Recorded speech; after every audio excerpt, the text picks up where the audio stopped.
महाराज जी, संस्कृत के साथ में हिंदी का पद बोलते हैं और जो रिद्धि अर्घ पढ़ते हैं उसमें नहीं बोल सकते क्या भजन? हिंदी का पद, हिंदी के पद जो बोलते हैं रिद्धि मंत्रों में, तो उसमें भजन के साथ में नहीं बोल सकते क्या?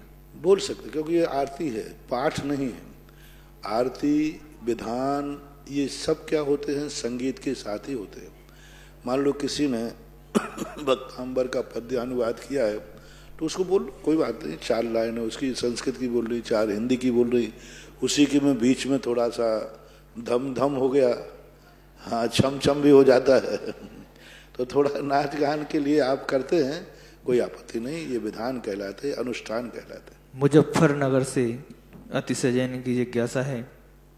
महाराज श्री, ये कहा जाता है और सुना भी जाता है कि मुनियों के पास देव आते हैं और पूछते हैं कि आपकी कोई इच्छा है क्या, तो क्या ये सही है? और सभी मुनियों के पास देव आते हैं? कृपया से पूज्यवर वीरचंद स्वामी महाराज ने श्री धवला जी के अंदर इस बात का एक उल्लेख किया, सभी मुनियों के साथ नहीं, कोई विशिष्ट मुनि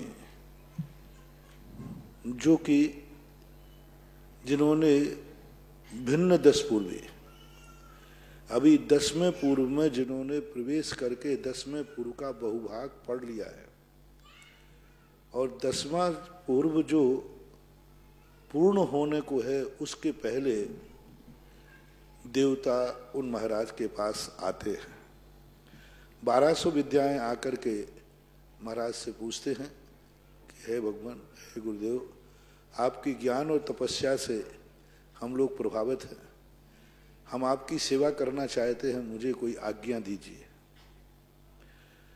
तो जो मिथ्या दृष्टि देव मुनि होता है, लौकिक मुनि होता है, वो कहता है अच्छा मेरी इतनी तपस्या है कि देवता आ गए, उसको अहंकार आ जाता है, मेरे लिए देवता आ गए मेरी तपस्या से, मेरा इतना तपस्या, इतना ज्ञान, हाँ हाँ मैं तुम्हें काम बताता हूँ, आज के बाद मैं तुम्हें स्वीकार करता हूँ, और जब मुझे जरूरत पड़ेगी मेरे कार्य तुम करना।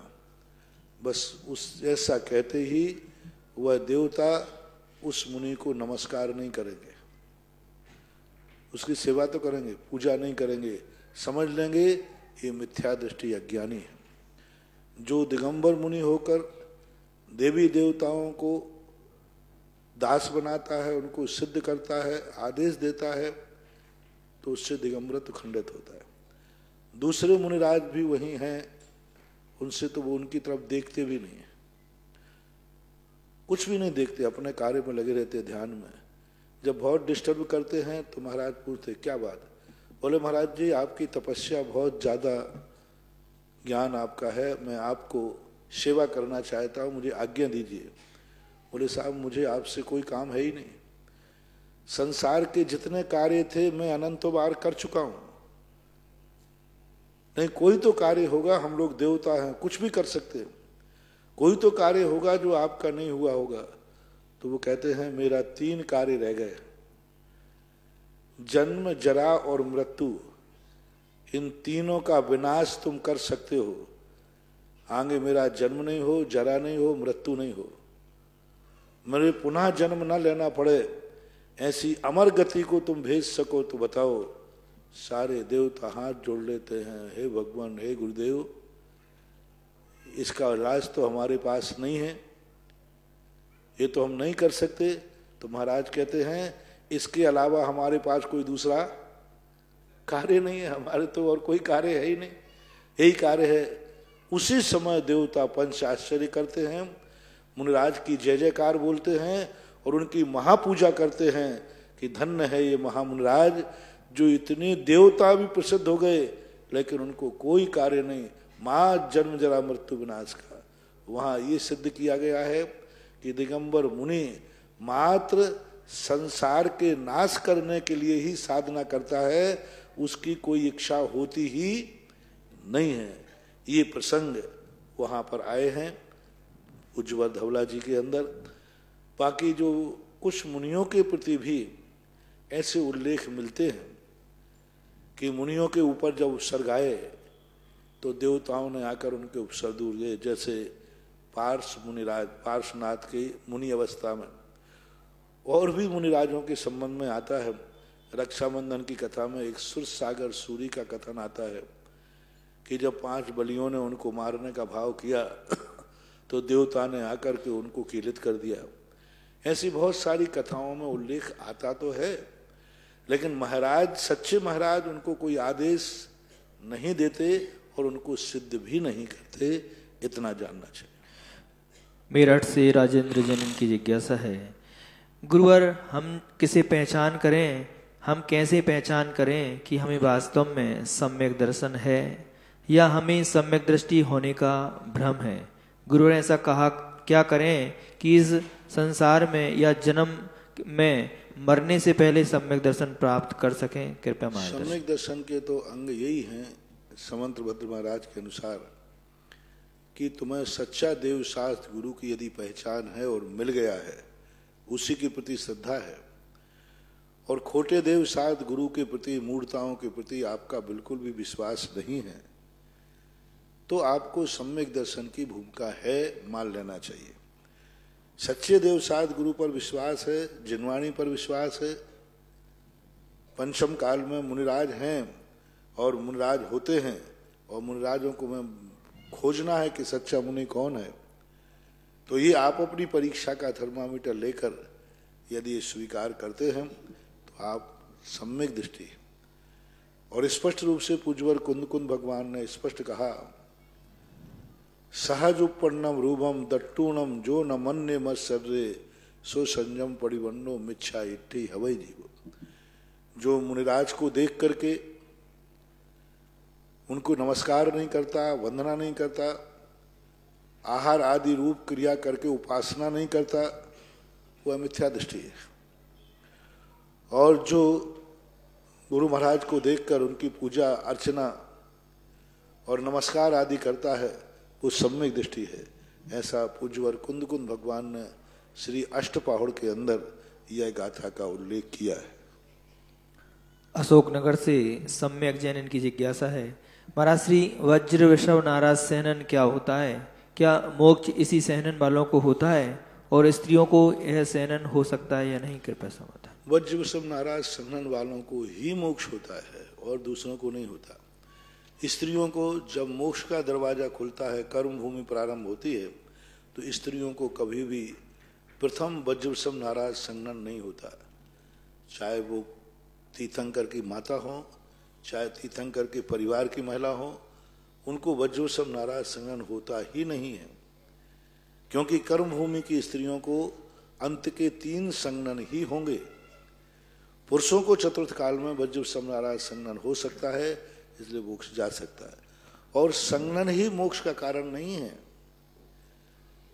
मान लीजिए वज्र वृषभ नाराज संगनन भी किसी को मान लिया जाए, ऐसा कहा जाता है कि मरु देवी का वज्र वृषभ नाराज संगनन था।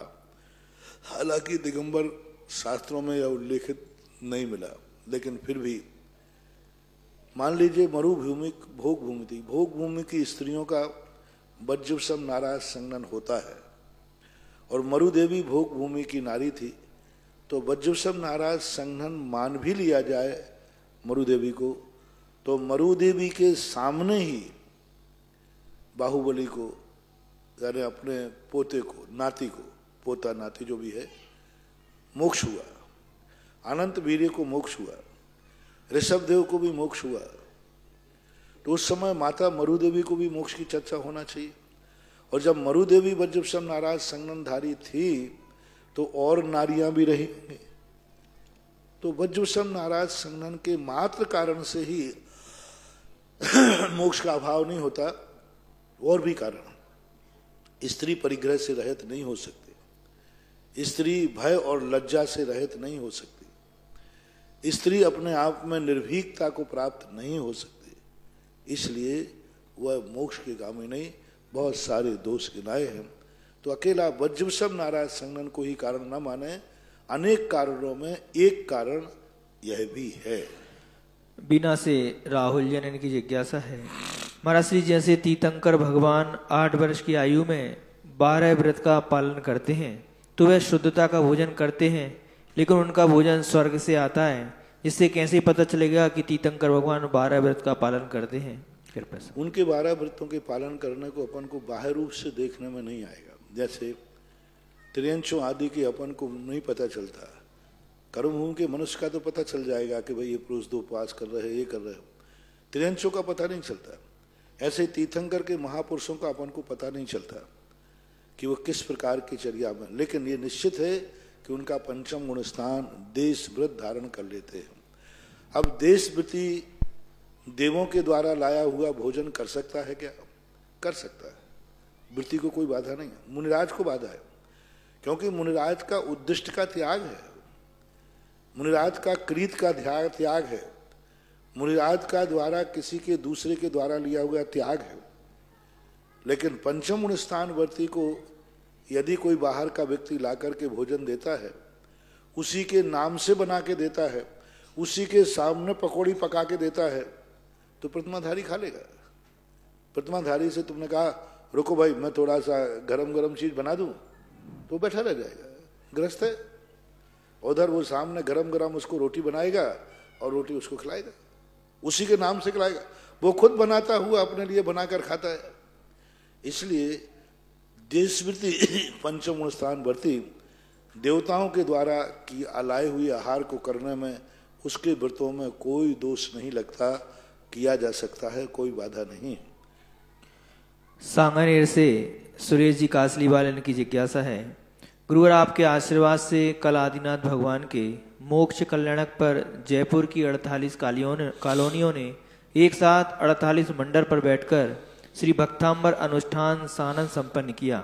इस पाठ में संस्कृत का पाठ वाचन पंडित किरण प्रकाश जी, हिंदी का वाचन मनीष चौधरी एवं आपके द्वारा बनाए गए रिद्धि मंत्रों का वाचन पंडित रतनलाल जी बेनाड़ा द्वारा किया गया। तो इसमें महाराज श्री मनीष जी चौधरी ने बताया कि आज रिद्धिधारी मुनिराज नहीं होते हैं, परंतु 64 की 64 रिद्धियों का कोई ना कोई अंश हमारे पूज्य आचार्य गुरुवर श्री विद्यासागर जी महाराज में विद्यमान है। इस बात का उदाहरण के साथ पंडित रतनलाल जी बेनाड़ा ने भी स्पष्ट किया। गुरुवर इसके बारे में आपसे भी मार्गदर्शन चाहते हैं। मैं आगम से बाहर नहीं हो सकता, मैं हम गुरु की श्रद्धा में इतने नहीं जा सकते कि आगम को ही झुठला दें। हमारी 64 रिद्धियों का के प्रति श्रद्धा है, उन 64 रिद्धियों की भक्ति से हमें उनका फल देखने में आता है। आज हम 64 रिद्धियों को नमस्कार करते हैं, मैं तो बहुत बार कहता हूँ 64 रिद्धियों की नमस्कार करना, भावना भाना आदि करने से हमें उसके फल देखने में आते हैं अंश रूप में। लेकिन रिद्धि अंश रूप में हो गई हो ऐसा हम नहीं कह सकते, क्योंकि पंचम काल में 64 रिद्धियों में से कोई भी रिद्धि की उपलब्धि नहीं हो सकती, आगम की आज्ञा नहीं है। इसलिए लेकिन ये पक्का है कि हम जैसे भगवान नहीं हैं, लेकिन भगवान की भक्ति से हम अपने पापों का क्षय करते हैं कि नहीं, भगवान की भक्ति से हम अपने कार्यों की सिद्धि करते हैं कि नहीं। और भगवान नहीं है, लेकिन भगवान का नाम लेने से मेरे कार्य सिद्ध होते। इसी प्रकार हम हैं आचार्य श्री हो, हम लोगों को कोई भी रिद्धि नहीं है, लेकिन रिद्धि पर विश्वास होने से हमारे कार्य हो जाते हैं। जैसे हम आप लोगों को 108 मंत्रों के द्वारा भगवान का अभिषेक कराते हैं, हमारे पास रिद्धि नहीं है और ना रिद्धि आपके पास है, लेकिन उस रिद्धि के नाम से कलश ढालने पर उस रिद्धि की वर्णाएं उस गंधोदक में आ जाती है और वो गंधोदक हमारे रोगों को दूर करने में कारण बन जाता है। रोग दूर हो ही रहे हैं, देख लो कितने लोगों के मजे हो रहे हैं, कितने लोगों को उपलब्धि हो रही। अब बिल्कुल ही जिसके कर्म बिल्कुल निधत्त निकाचित हैं, तो आप देखिए भाई डॉक्टर दवाई देता है, लेकिन कई बार डॉक्टर की दवाई भी फेल हो जाती है कि नहीं है, होती है। डॉक्टर कहता है साहब अब मेरे पास तो जितना इलाज था मैंने कर दिया। तो इसी प्रकार के अब किसी का निधत्त निकाचित कर्म है तो मंत्र भी क्या करेगा। लेकिन आज 64 रिद्धियों के प्रभाव बराबर देखने में आते हैं, मुनिराजों के पास भी, गृहस्थों के पास भी, लेकिन वो रिद्धि नहीं कहना उसको। रिद्धि कहना अलग चीज है और रिद्धि का प्रभाव कहना अलग चीज है। जैसे किसी को चंद्रमुखी कन्या कहना, तो चंद्रमुखी कन्या है तो क्या चंद्रमा उसका मुख हो गया, बोलो ना, नहीं, एक तुलना है। तो ये औपचार से अपन को फल देखने, हमारी श्रद्धा आचार्य श्री की, हम लोगों की श्रद्धा 64 रिद्धियों के प्रति अटूट है। हम लोगों की भावना रहती है इन रिद्धियों का नाम दाप ध्यान करने से नियम से इनका फल हमें मिलता है और देखने में भी आ रहा है। देखो मैंने गंधोदक को कितना वो किया, पहले तो सामान्य गंधोदक था, तो मांगनंदी आचार्य महाराज के अभिषेक पाठ में जो मंत्र थे उनके द्वारा मंत्रित कराया। फिर उसके बाद में शांति धारा, बड़ी शांति धारा के द्वारा मंत्रित कराया। और पावरफुल बनाने के लिए 64 रिद्धियों सहित 108 मंत्रों से मंत्रित कराया और बिल्कुल प्रभावशील। पहले की अपेक्षा आज का गंधोदक बहुत प्रभावशाली हो गया। जहां जहां 108 रिद्धियों से, यानी 64 रिद्धि सहित 108 गुणों का गंधोदक करके विश्व शांति धारा की जाती है, उस गंधोदक का बहुत असर देखा जा रहा है। जहां जहां ये 108 कलश हो रहे हैं, वहां वहां के गंधोदक में उतनी एनर्जी बढ़ रही है। इसलिए श्रद्धा और भक्ति से हमारे पूज्य आचार्य महाराज का आगम के वचनों पर बड़ी श्रद्धा है और रिद्धियों के प्रति बड़ी श्रद्धा है। आज तो मैं नहीं कह सकूंगा कि उनके पास रिद्धि है, लेकिन उनके व्यवहार, उनकी साधना को देखकर ये जरूर कह सकते हैं कि अगली बार वे जरूर रिद्धिधारी महाराज बनेंगे। पूना से दक्ष जैन इनकी जिज्ञासा है, महाराज श्री आपने जिज्ञासा समाधान में कहा था कि भगवान की मूर्ति सचित्ता चित्त होती है, तो मेरी जिज्ञासा है कि भगवान तो सिद्ध सिला चले गए, फिर वो प्राण किसके हैं और असंख्यात मूर्तियों में असंख्यात प्राण कैसे आते हैं और उनका आयु कर्म आदि की क्या व्यवस्था होती है, कृपया समाधान। 2 प्रकार से सचित्ता चित्त का प्रयोग किया जाता है जैन शास्त्रों में। एक तो पाषाण की अपेक्षा, क्योंकि पाषाण पृथ्वी काय जीवों से युक्त है। पाषाण को हम कितना भी खंडित करें, लेकिन जीवों का अस्तित्व खत्म नहीं हो सकता। ऐसा उल्लेख है कि चक्रवर्ती का रसोइया यदि एक पाषाण को 6 महीने तक घोंटे, इतने बारीक कण कर दे, तो भी पृथ्वी काय जीव की अवगाहना जीवित रह सकती है, यानी पृथ्वी काय जीव जीवित रह सकता है। अंगुल के असंख्यात में भाग प्रमाण। तो इस अपेक्षा से मूर्ति में पृथ्वी काय जीव की अपेक्षा सचित्ता चित्त। दूसरी अपेक्षा यह है कि जब स्थापना निक्षेप से हम मूर्ति में 10 प्राणों की स्थापना करते हैं और बराबर 10 प्राणों की स्थापना करने के बाद, पंचकल्याण के बाद, मूर्ति 10 प्राणों से युक्त मानी जाती है और उसका जो हम व्यवहार करते हैं वो जीवित के रूप में ही करते हैं। जब एक आटे का मुर्गा स्थापना निक्षेप से, कई लोगों ने कहा महाराज जी कितनी स्थापना करो, तो पाषाण ही है। मैंने जब एक कहानी पढ़ी, कथा पढ़ी शास्त्रों में कि आटे का मुर्गा बनाया और उसमें प्राण प्रतिष्ठा की गई, साक्षात मुर्गा के संस्कार के, जब उसने चढ़ाया तो उस व्यक्ति को साक्षात मुर्गे को चढ़ाने का पाप लगा। कितने प्राण डालो, आखिर मुर्गा तो आटे का था ना। फिर जब उसको चढ़ाया तो उसके खाते इसने एक मुर्गे को मारा, जीवित मुर्गे को काटने का पाप लगा उसे। और मुर्गा काय का था, लेकिन उसने मान क्या लिया था, जब एक आटे के मुर्गे को प्रमाण प्रतिष्ठा करके जीवित मुर्गे का पाप लग सकता है, तो एक पाषाण की मूर्ति में प्राण प्रतिष्ठा करने से हमें जीवित भगवान की पूजा का फल क्यों नहीं मिल सकता? मिलता ही है, पक्का मानना। तो ये जीवित भगवान है क्योंकि इनमें प्राण प्रतिष्ठा हो गई, इसलिए स्थापना निक्षेप से इनको सचित्त मानने में कोई बाधा नहीं। जिज्ञासा समाधान कार्यक्रम में भारत देश से आए सभी गुरु भक्तों का सुदर्शनोदय तीर्थ क्षेत्र कमेटी हार्दिक स्वागत करता है, हार्दिक अभिनंदन करता है। ऑनलाइन जिज्ञासा के पश्चात सभा में उपस्थित सभी महानुभावों के में से श्रीमती चित्रा जैन, बेराइस यूपी, आए अपनी जिज्ञासा करें। इनके बाद तैयार रहें श्रीमती कुमकुम जैन, महमूदाबाद यूपी। मुनिवर, मेरी ओर से मेरे हितैषी लोगों की तथा समस्त बहराइच जैन समाज की ओर से नमोस्तु।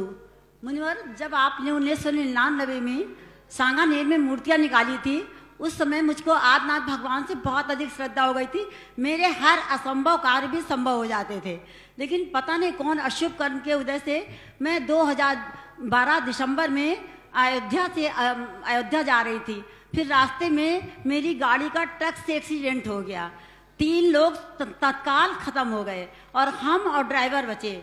मुनिवर, मुझे 1.25 महीने तक होश नहीं रहा पूरी तरह। मैं ट्रामा सेंटर में एडमिट रही। मेरी सर जगह चोट आ गई थी। मैं अपने पति का नाम भी भूल गई थी, अपने स्कूल का नाम भी भूल गई थी। फिर मुनिवर, अब मुझे ये खुशी हो रही, मैं इस योग हो गई हूँ कि भगवान की पूजा कर लेती हूँ और आपके दर्शन करके ये मेरे कौन से भाग कर्म का उदय। मुनिवर,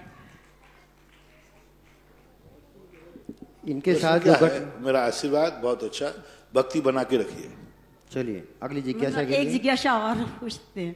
प्रश्न कीजिए। आप तो अपने रामायण सुना रहे हैं। अच्छा, केवल फटाफट क्वेश्चन कीजिए। चलो अगली जिज्ञासा के लिए कुमकुम जैन महमूदाबाद, इनके बाद तैयार रहें। आप अपनी कोई बात ना सुनाए, मात आपको जो जिज्ञासा है वो जिज्ञासा कीजिए। गुरुवर नमोस्तु नमोस्तु नमोस्तु। गुरुवर 6 माह पहले मुझे डिप्रेशन हो गया है। मैं पहले व्रत करती थी, पूजा करती थी, लेकिन अब अपनी बीमारी के कारण मंदिर भी नहीं जा पाती हूँ। मैंने व्रत लिया था, वह भी मेरा पूरा हो ना सका। इसीलिए मैं इतनी परेशान हो जाती हूँ कि मुझे अपनी सही अवस्था का ज्ञान ही नहीं रहता है, जिससे मैं सुबह ही खाना खा लेती हूँ। गुरुवर मेरी आप क्वेश्चन पूछिए, आपका प्रश्न पूछिए। क्या समझ गया, आपको आशीर्वाद। गुरुवर अच्छी जिज्ञासा का समाधान। आप भावना अच्छी रखिए और अच्छे भाव रखिए। कर्म का आपका तीव्र हृदय है। कर्म मुनिराजों को भी नहीं छोड़ता तो तुम्हें क्या छोड़ेगा, तीर्थंकरों को भी नहीं छोड़ता।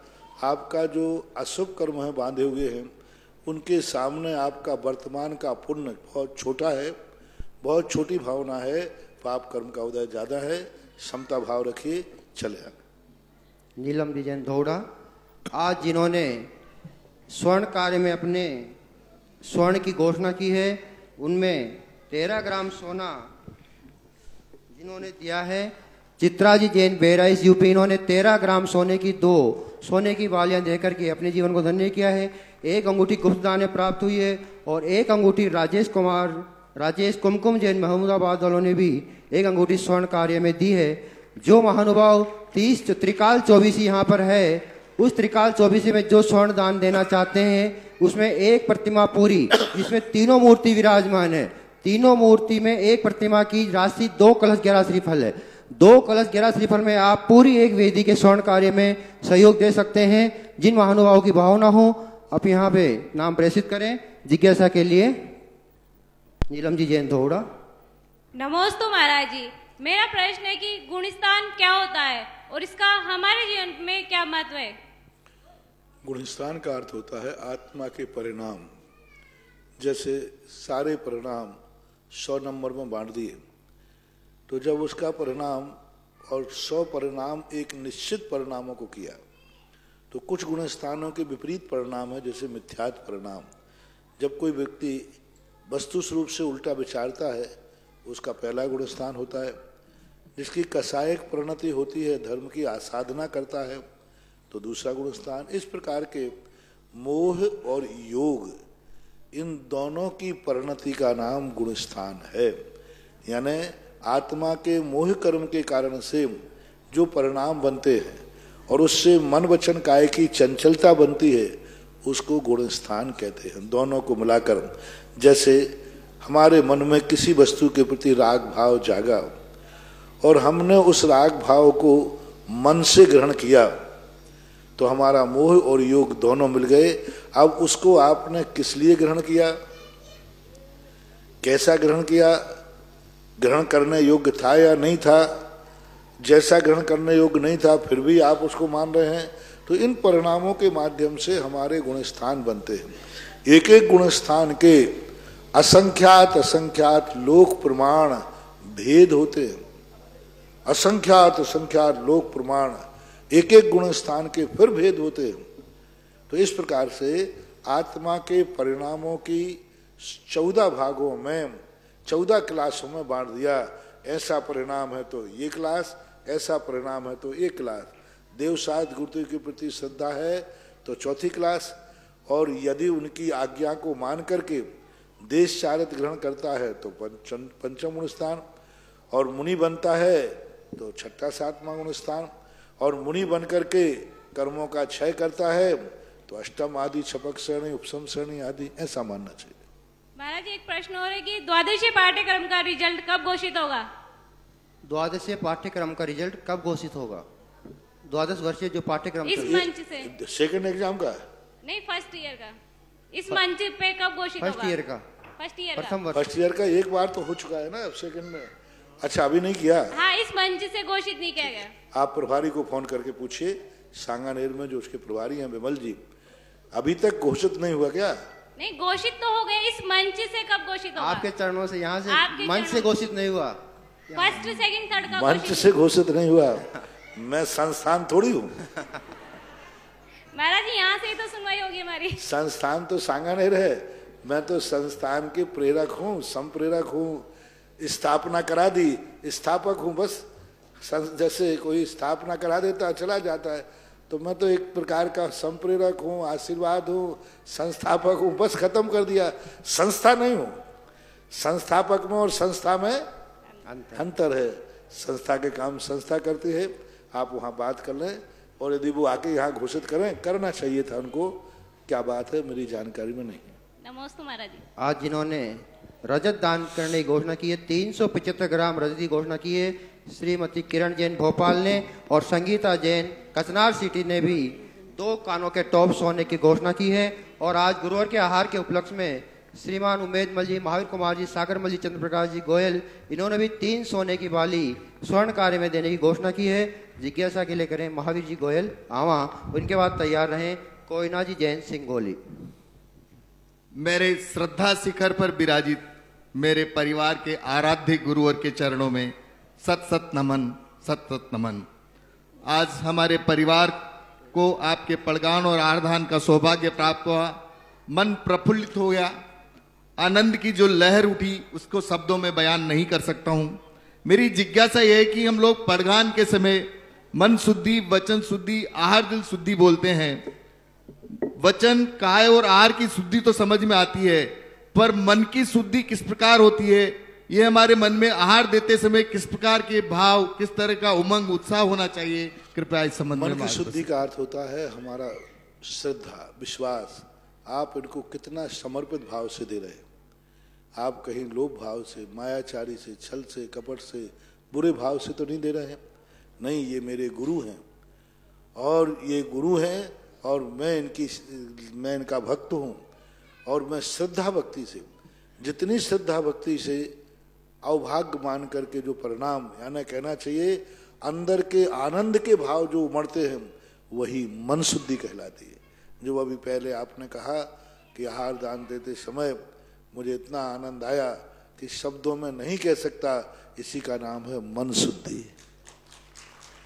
जो एक आनंद का स्फुरन होता है, ग्रास देते समय एक भाव आता है, ओहो आज मेरा अन्न मुनिराज की अंजलि में जा रहा है, आज मेरा अन्न मुनिराज के पेट में जा रहा है, आज हमारा अन्न मुनिराज का सप्त धातु में परिणत होगा, शरीर रूप परिणत होगा, खून बनेगा, हड्डी बनेगी, चमड़ी बनेगी, और इस शरीर की पूजा सारा जगत करेगा, देवता करेगा। इस रोटी को कौन पूजने वाला था?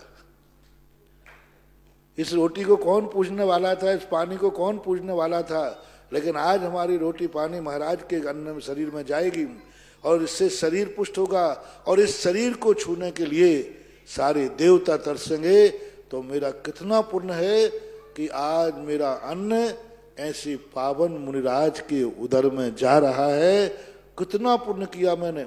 संसारी व्यक्ति खाने के बाद पाप ही करता है, पाप रूप ही काम आते हैं, पाप के लिए ही खाता है, पाप के लिए खाता है, पाप की शक्ति बढ़ाने के लिए खाता है, तेजट्ठम, आयुट्ठम, बलट्ठम, इस सब के लिए खाता है। लेकिन हमारा अन्न आज महाराज की अंजलि में गया, भोग विलासता के लिए नहीं, पापों के लिए नहीं, रत्नत्रय के पालन के लिए खाता है। ले तप बड़ा बन हेतु नहीं तन, होश दे तज रसन को।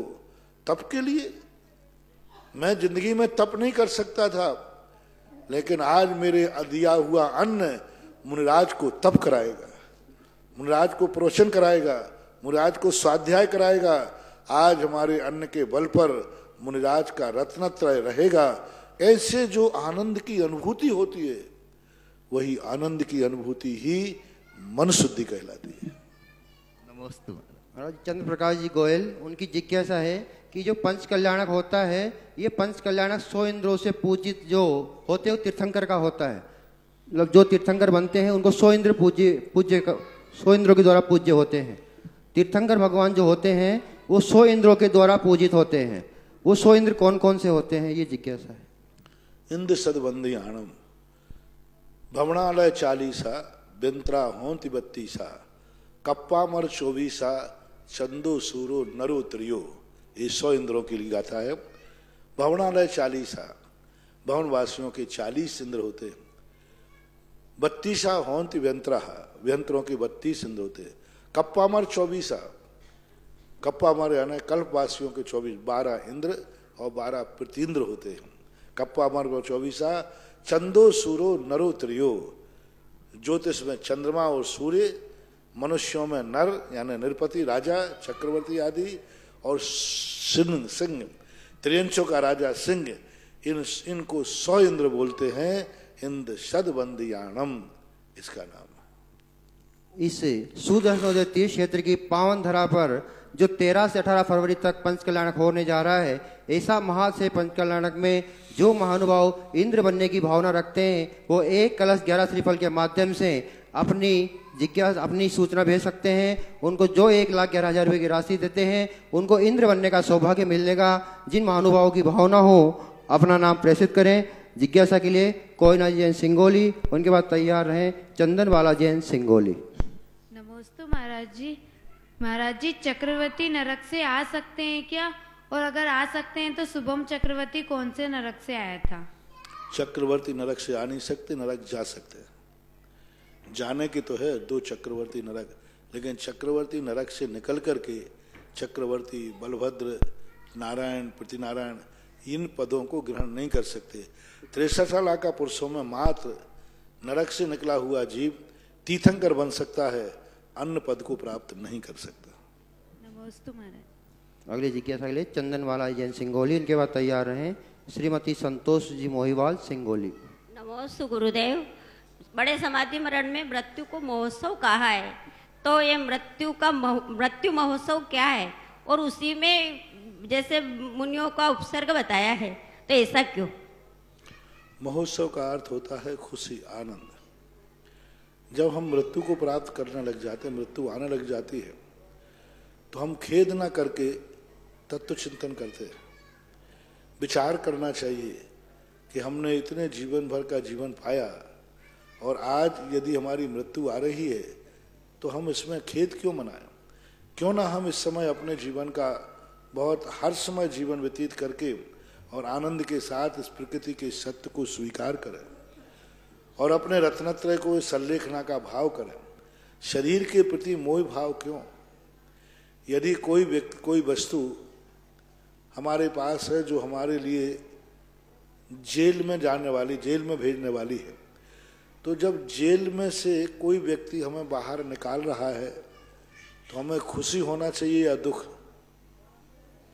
इसी प्रकार इस शरीर से मेरी आत्मा निकल रही है, शरीर तो कैद है, जेल खाना है, और इस आत्मा को छोड़ के जा रही है, तो हम क्यों ना उसको उत्सव के रूप में करें। और महोत्सव इसलिए कहा जाता है कि व्यक्ति निर्मोही बन करके समस्त मोह ममत्व छोड़ करके आत्मा की तरफ मुख कर सकता है, इसलिए भी महोत्सव कहते हैं। महाराज जी नमोस्तु गुरुदेव।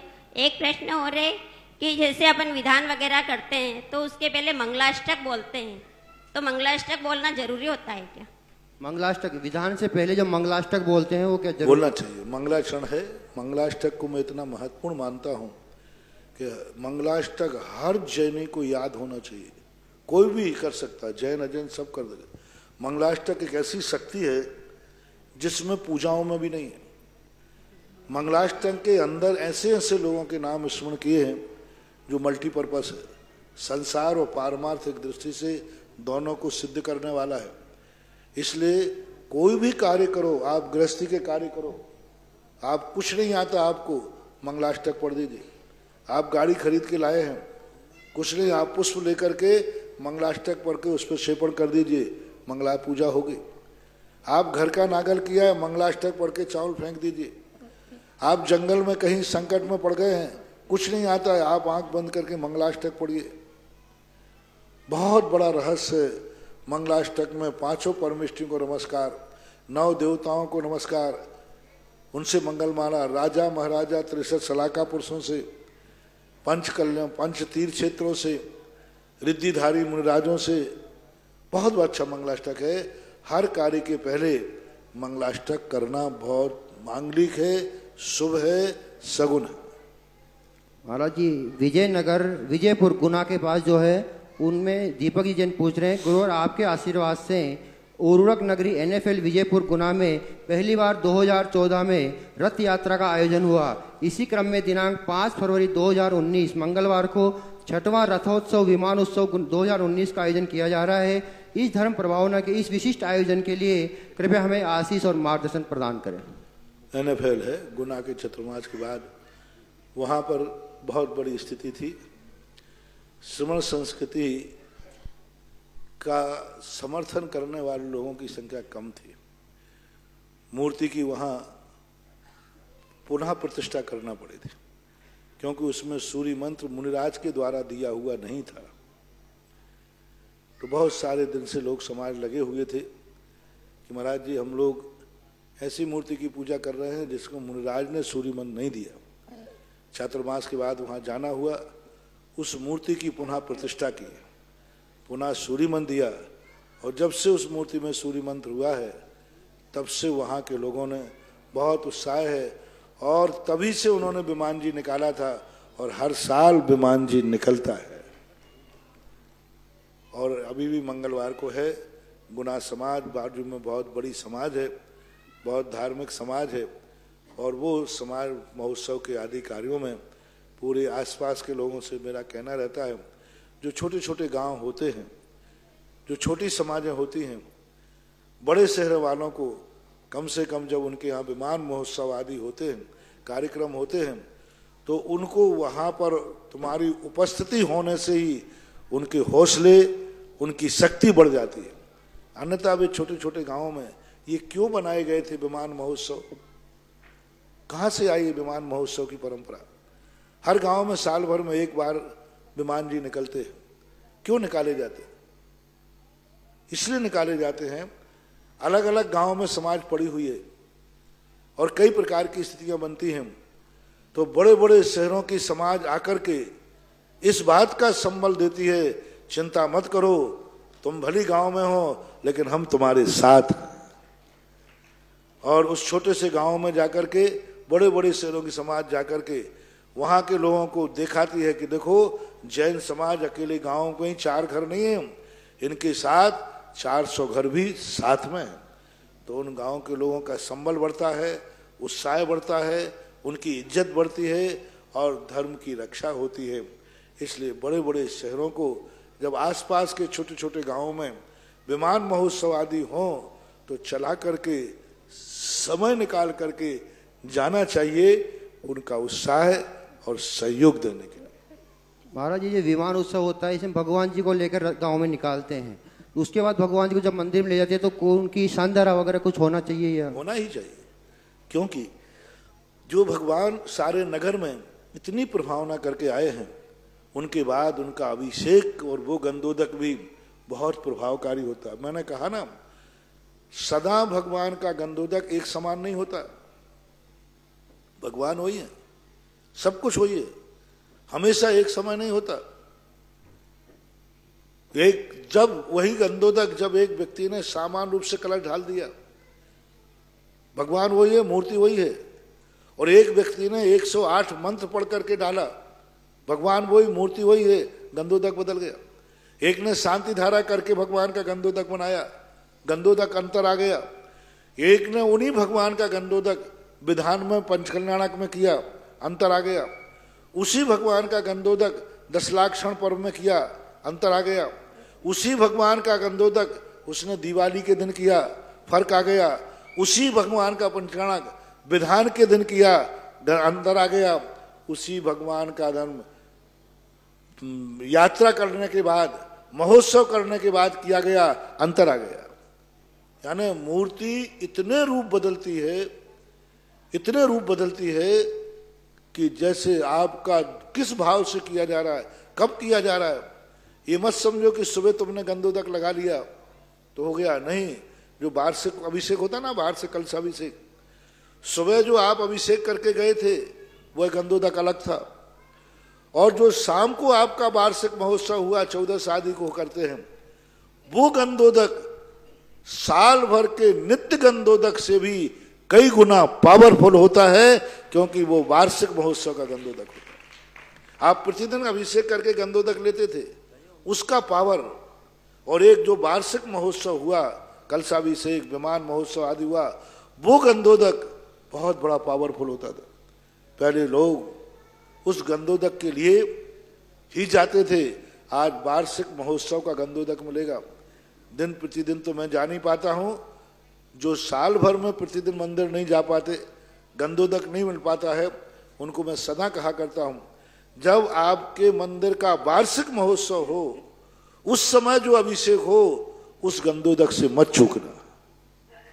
वो गंधोदक बहुत पावर, उसको जरूर लेना। साल भर में तुम अभिषेक नहीं करते हो तो कम से कम जब तुम्हारा वार्षिक महोत्सव हो, उस दिन बोली लेकर के भी गंधोदक मिले तो ले लेना। जैसे आप जयमाल कहते हैं, क्या कहते, वो जयमाल होती ना, हाँ, अभी से वो जयमाल कोई साधारण नहीं है, पूरे नगर के साल भर के लिए मंगलाचरण कर रही है।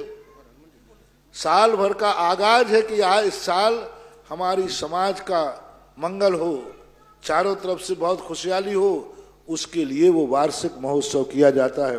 वो जयमाल बहुत बड़ी चीज है। लोगों ने उसका नाम फूलमाल रख दिया। फूलमाल शब्द नहीं है उसका नाम, उसका नाम है जयमाल, यानी विजय दिन आने वाली माल का नाम जयमाल बोलते हैं। जैसे आप लोग जयमाला पढ़ते हैं ना, जयमाला, तो ये है। तो वो बहुत बड़ा महोत्सव का फर्क पड़ता है। अभिषेक होना चाहिए, और उस अभिषेक के लिए आप लोगों को साल भर से तैयारी करना चाहिए कि हम और कोई बोली ले पाए या नहीं ले पाए।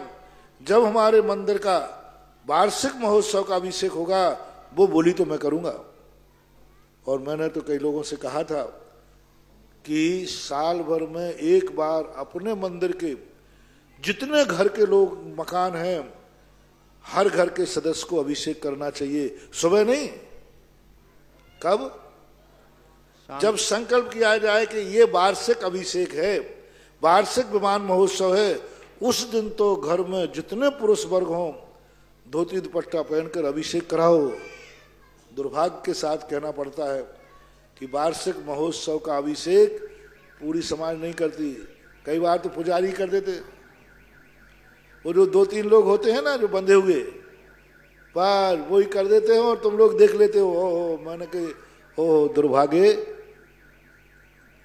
उस अभिषेक के प्रति कोई श्रद्धा ही नहीं। सब पैंट शर्ट बाबूजी बन के आएंगे, और वो 2-3 लोगों को नहा देते हो, कोई भी है नहा लो, तुम नहा लो, तुम ना जबरदस्ती नहाते हो, उसमें जबरदस्ती 2 दिन को नहाते वो करते हैं।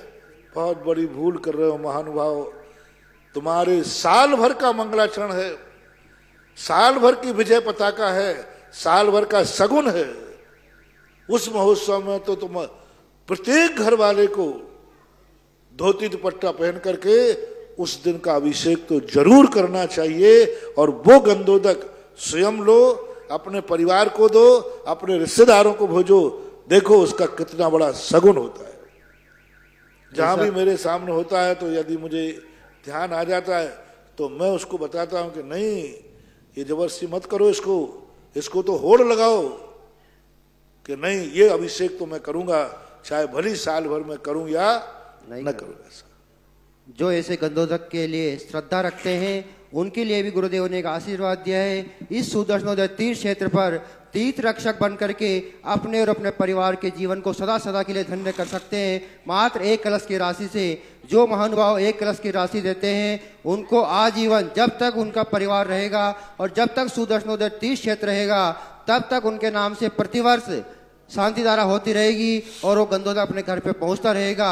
ऐसे जिनको कल्याण की भावना रखते हैं वो तीर्थ रक्षक बन करके अपने जीवन को धन्य कर सकते हैं। और साथ ही शांतिनाथ भक्तावन मंडल विधान उसके बाद होता है, जो शांति धारा के बाद होता है, उसमें भी मात्र 51,000 रुपये की राशि से आप शांतिनाथ भक्तावन मंडल विधान के सदस्य बन सकते हैं। यह भी आपको आजीवन सदस्यता ग्रहण करने का सौभाग्य मिलता है मात्र 51,000 रुपये की राशि से। इसमें आपको प्रतिवर्ष एक चांदी का नंद्यावर स्वस्तिक एवं चांदी का सिक्का, जिसको गुरुदेव ने आशीर्वाद दिया है, वो हर वर्ष आपके घर पे पहुंचता रहेगा कोरियर के द्वारा। अगर आप आते हैं तो यहाँ पर कमेटी की ओर से आपको प्रदान किया जाएगा, और आप नहीं भी आते हैं तो आपके एड्रेस पे वो सिक्का और नंद्यावर आपके घर पहुंचता रहेगा। जिन महानुभावों की भावना हो कि हम तीर्थ रक्षक बनकर अपने परिवार की सुरक्षा चाहते हैं और शांतिनाथ भक्तावन विधान करके अपने परिवार के वैभव को बढ़ाना चाहते हैं, मात्र 1 कलश 51 श्रीफल के माध्यम से दोनों सौभाग्य आप प्राप्त कर सकते हैं। जिन्होंने भक्तावन विधान ने अपनी स्वीकृति दी है श्रीमती संगीता जैन, कचनार सिटी जबलपुर वालों ने, और जिन्होंने स्वर्णदान में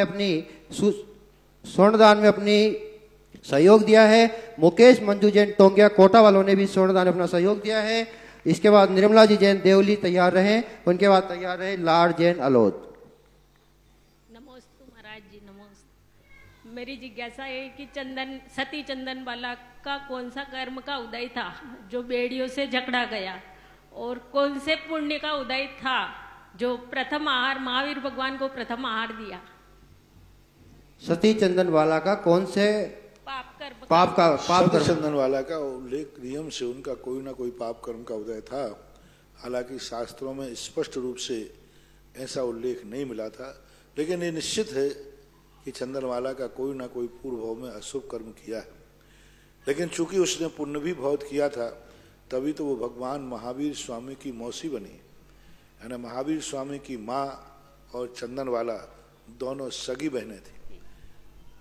त्रिशला माँ जो बड़ी थी और चंदना 7वें नंबर की बेटी थी, बहन थी। तो इतना पुण्य मिला, और इतना पुण्य भी मिला कि उसने ऐसा पुण्य कार्य किया कि भगवान महावीर को भी अपनी तरफ पुण्य के कारण से आकर्षित करके और संकट दूर करने के लिए साक्षात महावीर का निमित्त बना। तो ये दोनों कार्य उनके देखने में आते हैं, पर आगम में कोई ऐसा स्पष्ट उल्लेख उनके भवांतर की कोई घटना का नहीं मिलता कि इस पाप क्या किया था और पुण्य क्या किया था। ये विकार के संबंध इसलिए मैं बोल नहीं सकता।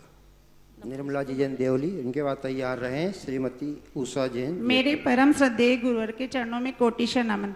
गुरुदेव, मेरी जिज्ञासा पंच कल्याण में 2008 में जब पंच कल्याण हुआ था आवा में, तब जन्म कल्याण के दिन हमारी ताई सास की तबीयत खराब हो गई थी और अब भोजन व्यवस्था थी। तो एक तो शांतिनाथ भगवान का चमत्कार और एक आपका आशीर्वाद था, तो इतनी तबीयत हाथ पैर ठंडे हो गए थे महाराज श्री जी। तो और उनकी श्रद्धा इतनी थी कि मैं एक एक को पंच कल्याण के निमित्त से आए हुए हैं, तो मैं अभी ऊपर नहीं जाऊंगी, पूरा पंच कल्याण निपटा के ही मैं सबको एक एक को भेज के और वापस बुलाऊंगी महाराज श्री जी। तो ये शांतिनाथ भगवान का पंच कल्याण जब 800 साल पहले भी जब पंच कल्याण हुआ तो इतने चमत्कार हुए, 2008 में भी जब पंच कल्याण हुआ तो ये चमत्कार हुआ। अब 2019 में जो चमत्कार पंच कल्याण होने वाला है उसमें कैसा चमत्कार होगा। और ये शांतिनाथ भगवान एक अंतर्राष्ट्रीय पंच कल्याण हो रहा है, तो सब जैनों की बीमारी का दूर करने के लिए शांतिनाथ भगवान के पास एक अचूक दवा आपके मुख से सुनना चाहते हैं महाराज श्री जी। सब चमत्कार पहले से नहीं बताए जाते होंगे जब अभी तक चमत्कार होते आए, तो अब तो चमत्कार और बड़े बड़े चमत्कार होना है, और बड़े बड़े चमत्कार हो गए। वहां तो उस समय पंच कल्याणक में तो तुम्हारे भाई साहब का ही स्वास्थ्य ठीक हुआ। अब तो ये देखो प्रतिदिन किसी ना किसी के स्वास्थ्य ठीक हो रहे। जो व्यक्ति आकर शांति धारा करके जा रहे हैं, भक्तांबर विधान करके जा रहे हैं, तीर्थ रक्षक बन रहे हैं, वे लोग आकर के अपने संस्मरण सुनाते हैं और आभार में प्रदर्शन होने लगा। अब तो कितनी शांति धारा आभार में हो रही है, कितने विधान आभार में हो रहे हैं कि मैंने इस भूमि पर लेकर के ये भाव किए थे, मेरे यह अनिष्ट टल गया, तो मैं आभार में आजीवन भक्तांबर करूंगा। तो ये बहुत बड़े क्षेत्र जब बनता है तो उसके शुरुआत ही मंगलाचरण में जब चमत्कार होते हैं तो first impression is last impression वाली बात है। होते ही रहेंगे। अब क्या क्या चमत्कार होंगे ये पहले से बताना ठीक नहीं है, ये बाद में होंगे तो वो स्वर्णांकित किए जाते हैं। महाराज श्री मेरी दूसरी जिज्ञासा है कि दाजी ने तो पंचकल्याण देखा नहीं था, वो तो पहले ही स्वर्गास हो गए उनका। तो भाभा कहती थी कि मैं पूरा पंचकल्याण निपटा के, वो दिखता नहीं था, फिर भी घर जाके रोज पूछती थी बेटा आज क्या हुआ, किसने गोली ली, तो क्या उनको भी उतना ही पुण्य लगा होगा? बराबर लगा होगा। क्यों पुण्य तो चाहे तुमने जिस दिन मूर्ति बैठाल दी बोल दी उसी दिन आपके खाते में पूरा पुण्य लग गया, चाहे आप पंचकल्याण कर पाए या न कर पाए। दादी भली पंचकल्याण नहीं देख पाए, लेकिन दादी ने 12 वेदियां बनवा करके एक बहुत बड़ा संबल दिया था। मदन लाल जी से। हाँ मदन लाल जी से, बाबूलाल जी मदन लाल दोनों ही थे। तो मदन लाल जी जो थे वो उनका एक बहुत बड़ा, और मदन लाल जी के सबसे ज्यादा पुण्य लगने वाला है मदन लाल जी से। हालांकि मदन लाल कोई मूल नायक भगवान बैठाल ना थे, लेकिन उसमें कैलाश ठग का पुण्य इतना तेज था, नियम से पता नहीं कौन से जन्म का ये पूरनमल हरसौरा इनका ब्याई जी बना, इनकी किस्मत में नहीं था। पूर्व जन्म का कोई इनका मीत पूरनमल हरसौरा था कि उसने इनको बैठाला मदन लाल जी। जब मदन लाल जी को मूर्ति नहीं मिली तो फिर 12 वेदियां है ना, 12 वेदियां त्रिकाल 24 की, और उनको इस मार्ग में इतना बड़ा कार्य करने में मेरा हाथ नहीं है, और ना नैमिषद का, धर्मेंद्र का, महेंद्र का भी हाथ नहीं है। इनमें सबसे बड़ा हाथ है चंद्र प्रकाश गोयल का। उस छोटे से छोकरे ने, अब तो थोड़ा बड़ा हो गया, बाप भी हो गया, अब तो बहुत बड़ा है, उस समय वो छोटे से छोकरे ने मदन लाल जी को क्या तेल लगाया।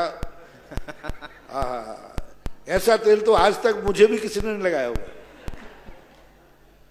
वो जाता था और दौड़ के, वहां नहीं आता तो दौड़ के आता था, महाराज जी थोड़ी, फिर थक जाता था, फिर मैं एनर्जी देता था, जा एक बार और कर, फिर जाता था।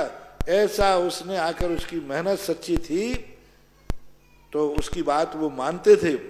उसकी बदौलत है कि उन्होंने 12 वेदियां एक साथ, आदिनाथ से लेके 12 नंबर, 1 से 12 नंबर तक, 1 नंबर से 12 नंबर तक की वेदी, 12 नंबर त्रिकाल 24 की। अब उस समय 1 नंबर से 12 नंबर तक बोलना हमारा साहस बढ़ गया था, नहीं तो।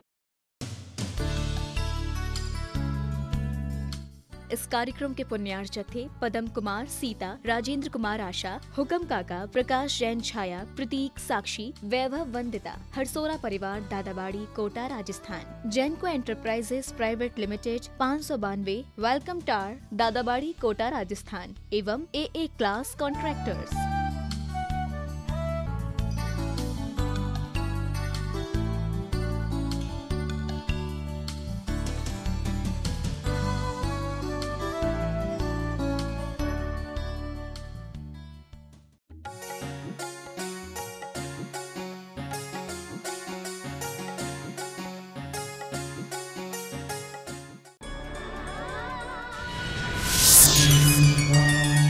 आचार्य श्री अनुभव सागर